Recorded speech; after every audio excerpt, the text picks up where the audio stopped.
Man sagt, dass die deutsche Sprache wütend und aggressiv klingt. Diese Idee finde ich lächerlich. Natürlich kann jede Sprache wütend und aggressiv klingen, wenn man spricht, als ob man gleich einen Herzinfarkt erleidet. Meiner Meinung nach ist die deutsche Sprache eigentlich ganz warm und freundlich und in dieser Folge werde ich das ein für alle Mal beweisen. Das hier ist Lernen und Fahren.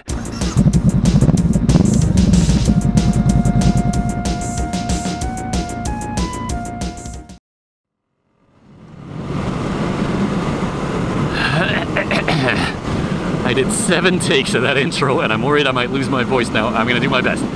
So, yes, I know. Before we get started, I know. This is a cliche subject. It's been talked about a million times by a million people.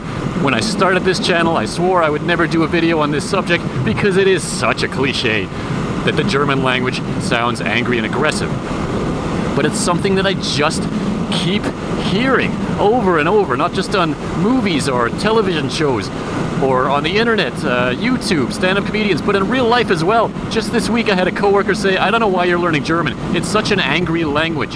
An angry language? What does that even mean? How can a language be angry? So, alright, you know what? Fine, let's talk about it. We're gonna look at this from 2 different angles. Number 1, we're gonna look at it from a pure linguistic angle. Number 2, we're gonna look at it from a sociological angle.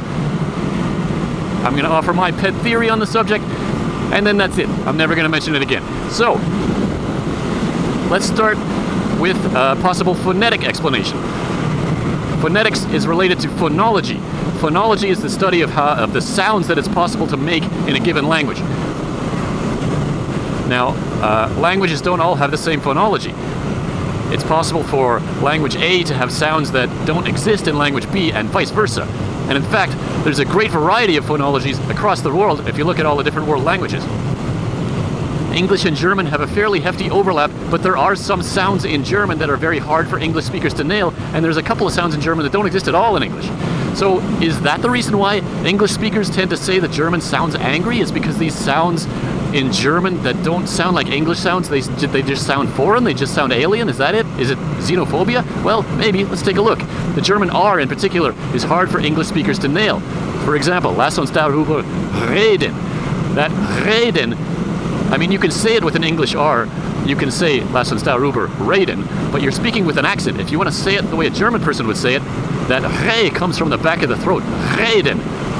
And that kind of sounds guttural. That kind of sounds different from how we'd say it in English. Is that what makes German sound angry and aggressive? Well, no, not really, because there's other languages that have that same sound, or a very similar sound. Take a look at French, for example. Si vous préférez. Si vous préférez. That re sound at the end sounds pretty much identical to my ears to the German reden. Does anyone accuse the French language of sounding angry and aggressive? Well, I don't think I've ever heard anyone say that. So maybe it's that hard CH sound that exists in German. Wir haben noch ein Loch in diesem Bach. That sound sounds like you're gargling, sounds like you're trying to spit at somebody.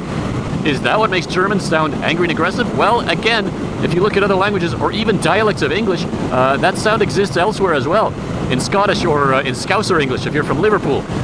My granddad built a pier down by the loch. The Scottish word loch has a very German sounding CH at the end of it. And in Liverpool, you don't even have to have a CH in the word. You can do it with a hard CK or even just a K. I've never read that book. I apologize if you're from Liverpool, I can't do the accent. But you get the idea. That sound, that CH sound, that exists elsewhere. Does anyone accuse the Scottish people or the Scousers of being angry and violent? I guess it depends how much they've had to drink. But the point is, I don't think that sound alone is the reason why people think German is an angry and aggressive language. So maybe it's the sounds that simply don't exist in English. How about U umlaut? There's no equivalent to this in English. It's not quite U and it's not quite E. It's probably halfway between those two sounds. Ich fühle mich. You don't say ich fühle mich. You don't say ich fühle mich. You say ich fühle mich. Ich fühle mich wohl. Well, okay, that fühle, that U sound, doesn't really exist in English and it sounds very foreign. It sounds therefore very alien. Is it that alienness, that foreignness, that explains why English-speaking people tend to view German as hostile? Well, no, because again, there's many languages around the world that have sounds in them that don't exist in English. And those languages don't get the same reputation that German does of being angry and aggressive. So I think we can rule out a pure linguistic explanation as to why this misconception exists. Okay, so let's look at it from a different angle. Let's look at it from a sociological angle. A few decades ago, it was fashionable in films to have the villain character be a German person. Think of old war movies and such. And they would hire an actor for that role to speak their lines in a menacing way. Think about if you're casting a role for a villain character in a film. What kind of voice specifically do you want that character to have? There's a reason they cast James Earl Jones to play the voice of Darth Vader instead of, I don't know, Paul Rubin. Dark side? That's our secret word of the day! Ha ha ha! Wow, no one under the age of 40 is going to get that reference. Let me try that again. There's a reason they cast Vin Diesel to play Riddick instead of, I don't know, SpongeBob SquarePants. Oh, hey Patrick, I can't do that imitation. No one over the age of 40 is going to get that reference. You know what? Whatever. You get the idea. You want to cast an actor who can do a low, menacing voice, and you want to cast an actor who can project that voice angrily at the camera for the audience to make it clear to the audience that that's a bad guy. But it's not that they're speaking an angry language, it's that they're speaking a language angrily. There's a big difference here, and it should be a common sense difference, but surprisingly, it kinda isn't. So here's my pet theory as to what happened. From films, this bled over into television shows, theater productions, stage plays, radio shows, and it kind of permeated into the public consciousness, this idea, this misconception that the German language sounds angry, because people who don't speak German have only ever heard it being yelled angrily on screen. And then, once it had reached a certain point of permeation into the public consciousness, comedians picked up on it. Oh hey, there's this preconceived notion that the German language sounds angry. Can we do something with that? That's funny? Oh, yes we can! Search around on YouTube, there's a ton of videos like this. I'm going to link one in the description below. If you're even vaguely familiar with this subject, you probably already know what video I'm going to link. But if you haven't seen it, check it out, it's worth watching. It is funny. There's actors who read words in other languages and make them sound perfectly pleasant, and then they have a German guy read the same word and make it sound angry. There was a really well done rebuttal video by Feli from Germany. If you haven't seen that, I'll link that one down below as well. She reverses it, just to show how ridiculous the premise is. But it goes to show that once the comedians got a hold of it and started piling on, it just helps reinforce this misconception. People get this idea in their head because they've heard it in various sources from various places, and they repeat it blindly whenever they hear, oh, you're learning German? That's an angry language. Why are you learning German? And they don't stop to think about it. Now, I'm going to say something anecdotal. Yes, I know this is anecdotal. I'm admitting this is anecdotal. This is from my own personal experience. 0%, literally 0% of the people that I've heard this from speak German. I have never heard a German person say this. I have never heard a German-speaking person say this, that the German language sounds angry. I have only ever heard this from people who don't speak a word of German.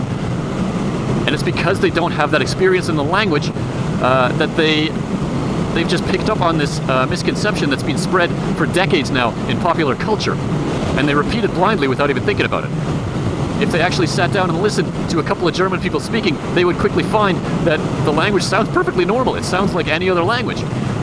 Now yes, you can make any language sound angry just by speaking it angrily.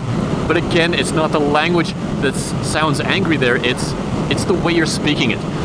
Now it sounds like it should be a common sense distinction that there's a difference between speaking angrily and speaking an angry language. I don't think there is such a thing as an angry language. Language is just a tool. You can use that tool to convey thoughts and information. You can convey those thoughts angrily, or you can convey them neutrally.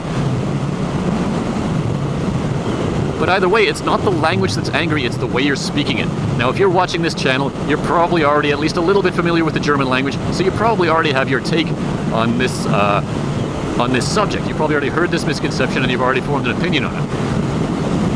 The people I'd really like to reach are the people who don't watch this channel, who have no experience with German, just to tell them that, no, you got it wrong. It's not the language, it's the way it's spoken. You've only ever heard it being yelled angrily in movies, so you think it's an angry language, but it isn't. So, alright, that's enough of my opinion. What do you think? Post your comments down below. Is the German language angry? I don't think it is. I don't think there is such a thing as an angry language. But what do you think?